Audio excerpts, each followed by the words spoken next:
Yo, what's good, everybody? For those that don't know who I am, allow me to introduce myself. For those that already know who I am, allow me to reintroduce myself. My name is Jordan Phoenix, but y'all can just call me JP for short, and you are now watching/listening to JPWR. That's Jordan's Pro Wrestling Reviews.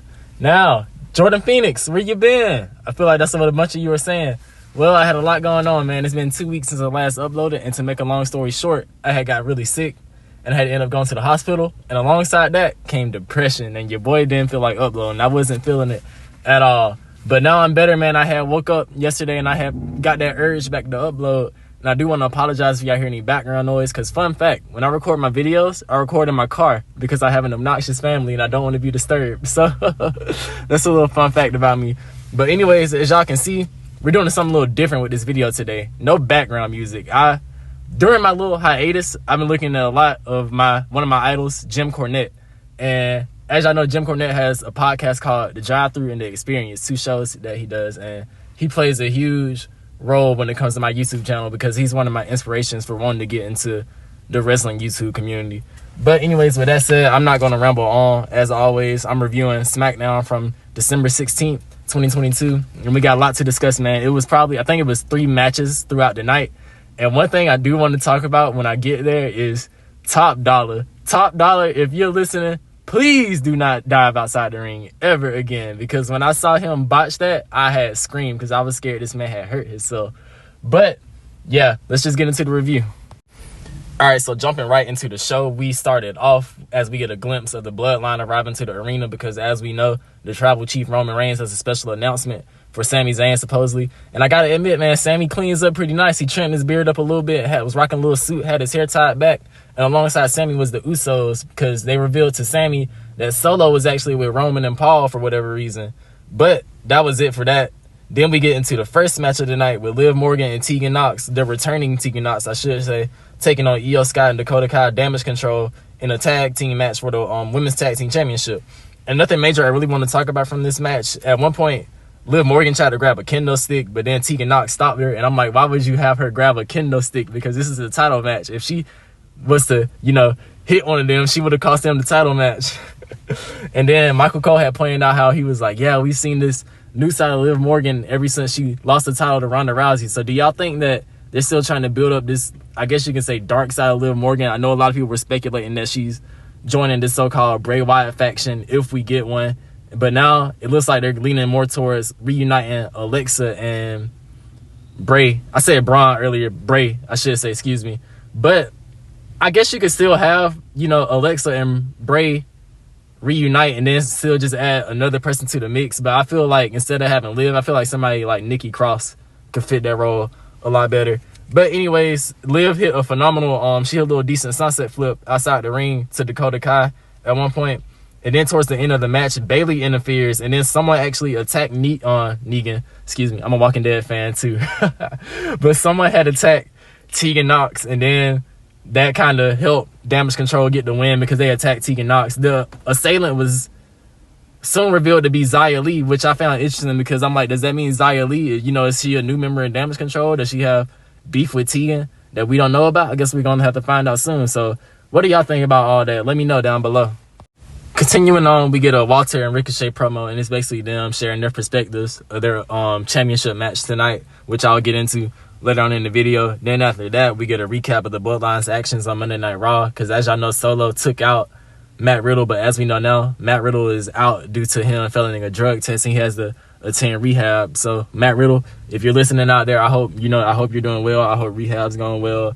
But anyways, after that, we get the Bloodline backstage, and I think this is what I was talking about earlier when the Usos had mentioned, Solo being with Roman and all that. And then Jay was like telling Sami, hey, I think this is the day. I think Roman is going to, promote you from being an honorary Us to a full-blown Us. So Sami was getting all hyped up, but we'll get into that later on in the video as well. But now we get to, I guess you can say, some juicy stuff as we get LA Knight and Bray Wyatt as they revealed a video of Uncle Howdy kidnapping LA Knight, and I'm kind of confused because after this, LA Knight came down to the ring to cut a promo unscathed. So how did, they never revealed how did this man escape Uncle Howdy or who found him. But anyways, LA Knight calls out Bray Wyatt, and Bray Wyatt comes out, and then LA starts to attack him. But then we get a little Uncle Howdy vignette. You know, it starts to play, and then Uncle Howdy actually comes out, but he doesn't do nothing. He just stands at the top of the ramp, and he just laughs, and Bray Wyatt is just there smiling, looking on. We're starting to see, I guess you could say, the OG Bray Wyatt. We're starting to see this whole dark side of Bray come out. Then after that, they announced tribute to the troops, which is today. Well, today as I'm recording this, it's on the 17th. And then Roman Reigns, the tribal chief, finally arrived. So let's get into that later on in the video as well. Second match of the night, we got Ricochet, the World Cup winner, taking on Walter in his Intercontinental Championship match. And what I do love about this, before the match started, Adam Pearce actually sent Vinci and Kaiser to the back. And I had liked that because, you know, it makes the audience question, like, oh, is Ricochet actually going to win because Walter doesn't have his help? But anyways, this is also when Xia Li was revealed to be Tegan's Knox's attacker. Michael Cole had revealed it during the match. And then at one point, I do want to, speaking of Michael Cole, at one point, Walter had locked in an STF. And Michael Cole actually called it the STFU. And for those who don't know, the STFU was John Cena's finisher during his Thugonomics days. But back in the day, he didn't call it the STF. He called it the STFU. I'm not going to say what that means for those who don't know what it means, because this is a PG channel. But I assume everybody knows what it means. But anyways, to sum it all up, Walter retains in a pretty decent match. It was pretty good. It had a lot of, actually, you know, it wasn't even decent. It was pretty good because they had a lot of good near fall moments. Because like I said, when Adam Pearce sent Imperium to the back, it makes, you know, it makes you, the audience, and me, I'm part of the audience too. It makes us question, like, oh, is Ricochet actually gonna win? And I feel like they should do that more in big time matches. Probably like, say if, like, you know, Roman Reigns was defending the title against Cody Rhodes, and then they just go ahead and send the whole bloodline to the back, and, you know. But anyways, I'm rambling on. I'm so sorry. After Walter retains Imperium, they try to come out and attack Ricochet, but who comes out to the rescue? Braun Strowman, because they're continuing this whole Braun Strowman and Walter feud, and I guess that's gonna be the big feud for the Royal Rumble or whatever. Or I wouldn't be surprised they have a match on the next Smackdown of the year. You know, we got the Smackdown on the 30th featuring John Cena and all that. But anyways, that's about it for this. So yeah. All right, so after the match, we go back to the Bloodline backstage, and we have the Tribal Chief Roman Reigns and the Wise Man Paul Heyman and the Street Brawler, or Enforcer, whatever they call Solo nowadays. But anyways, the Tribal Chief orders the Wise Man to call Pierce. So the Wise Man, Paul Heyman, grabs his phone and tells it to call Pierce, and Pierce comes to, you know, his locker room, and Paul and Roman are like, hey, we have a proposition for you. We want Roman and Sami Zayn to take on Kevin Owens and a partner on his choice, of his choice, so we can go ahead and, you know, end this little feud. And so Pierce is like, hey, you want to do it at the Royal Rumble? But then Roman and Paul kind of laugh it off, and then Paul tells Roman, he's like, you know, my Tribal Chief, how about we do this on the episode of SmackDown on the 30th, and instead of at, you know, a premium live event or whatever. So they agreed to it. And then when they announced that, it made it so obvious on who Kevin Owens' partner is going to be. But I will get into that later on in the video as well. I've been saying that a lot. I'm sorry, I'm on my broken record vibes again. Welcome back, JP. But anyways, y'all should know who it is the moment they announced that it was going to be on the 30th. But let's continue on with the action.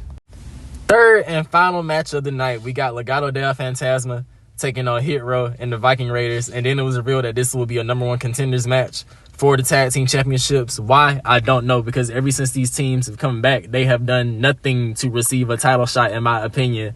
Because you have Legado del Fantasma, they've been losing matches ever since they came back. Hit Row, I wouldn't even call them Hit Row, they're more Jobber Row. They're probably nothing without Shane Strickland, but, you know, well, Swerve, he's over there in AEW having bangers with Keith Lee. And then you got the Viking Raiders. They haven't really done much since NXT, in my, you know, personal opinion. But anyways, nothing major I want to talk about from this match, because Hit Row, they do the same moves. I mean, Top Dollar does the same moves. He comes in, tries to slam a few people. And then the team that stood out in this match was the Legado del Fantasma. We know they're good because they're high flyers. Same thing with the Viking Raiders. They're good. But here's the spot I was talking about in my intro. Top Dollar. And I should have known, because they kept trying to tease this throughout the whole match. Top Dollar tried to do, I guess let's just say he tried to do a Keith Lee type flip. I forget what the name of the move is called, but he tries to flip outside the ring and he botches it horribly. If you haven't seen it, I recommend watching it, but I don't recommend watching it because oh God, it was that bad. But he had a nasty little landing. He turned out all right. He was able to go on throughout the match. And then after that, the women started to interfere. Valhalla and B-Fab and Zelina Vega, they interfere, and then a brawl breaks out. And with it being a triple threat, it's no disqualification, so they can't do nothing. But to sum it all up, Hit Row actually got the win, so I guess it's their little redemption arc. And this is the way to put them on the map. So we're going to get Hit Row versus the Usos on the episode of Smackdown on the 30th, I believe. But like I said, I'm not really feeling Hit Row because Top Dollar and I forget the other young man's name, they just do the same moves. And then B-Fab is, I feel like Swerve is what made Hit Row. I feel like that's why they had all the eyes on Hit Row, especially back in NXT when he was the North American champion. But forgive me if I'm being too harsh, because don't get me wrong, I love all these wrestlers that, they do a phenomenal job, man. Top Dollar was a football player before all this, if I'm not mistaken. I think he just needs to get into, the performance center for a little while and then train up, because I didn't want to see him hurt himself. Because when I say I had screamed. It was that bad. I didn't want to see nobody hurt himself. And I'm not trying to hate on any of these people. I know it may sound like it, but I'm not, because I respect all these wrestlers, because they, they come out and they put on these shows for us. But let me stop rambling once again. I just wanted to say that. But what do y'all think about that if y'all saw it? Do y'all think Top Dollar needs to try to dive ever again, or should he just call it, call it with that? Let me know down below. Final stretch, as I get into the final moments of the night, we get Raquel Rodriguez and Kayla Braxton backstage in an interview, and basically they announced that there's going to be a gauntlet match, if I'm not mistaken, on the next episode of SmackDown to decide Ronda Rousey's next challenger. And the more I look at Ronda Rousey's, current title run, I'm not really feeling it, but I'll probably get into another video, because I feel like there's so much that could happen. I honestly want Naomi to return, because SmackDown kind of needs some new light in the women's division. But I mean, they got talent. But anyways, I'm getting off track. Anyways, Raquel, they asked her, she gonna be, cleared before the gauntlet match because her arm was broken by Ronda and Shayna. And she's sure. But what happens? Ronda and Shayna come and they attack her, and they basically injure her arm some more. So I don't think she's gonna be cleared unless they have her wrestle next week and they have her win, so we can have this kind of underdog story of the girl with the broken arm on. So now she's gonna face Ronda Rousey. But anyways, that's about it for that. Then after that, we end the show with the Bloodline. Roman, the tribal chief, is back, so it's basically everybody in the ring. So what's the big announcement? We don't get it, surprisingly. They actually talk about the match that got, confirmed, the tag match with Kevin Owens and a partner of his choosing versus Roman Reigns and Sami Zayn. And to sum it all up, Roman didn't even reveal. Like I said, he didn't ever reveal what he was supposed to reveal, because Sami Zayn, he brought up Kevin Owens, and Sami Zayn said he'll never hurt his friend, but then he had to correct himself because he referred to Kevin Owens as his friend. But then what happens? John Cena comes on the Titantron, but we can't see him. But that was a horrible pun. But anyways, John Cena reveals himself as Kevin Owens' partner because he says Kevin Owens texts him. And that was what I meant earlier when I said it was kind of obvious who his partner would be as soon as they revealed that the match would take place on the SmackDown on the 30th. But that's about it. John Cena reveals himself as Kevin Owens' partner because, as y'all know, he's had a match every year. And if he didn't wrestle this year, that would have ended his little streak. So this is just to keep his little streak going. And I also think we're going to see two things. I think we're going to start to see the buildup of John Cena's WrestleMania opponent, if he has one. And then I think we're also going to start seeing the destruction of the Bloodline, because I can just see Sami Zayn taking the pin in that match when that time comes. And I can just see the Bloodline being ticked off at at Sami. And then it's just going to go on from there. But that's about it. That's to show y'all. Now I'm just going to get into my outro. All right, ladies and gentlemen, I just want to say I appreciate everybody who has made it out this far. I appreciate all the support that you guys give me. Y'all keep me motivated.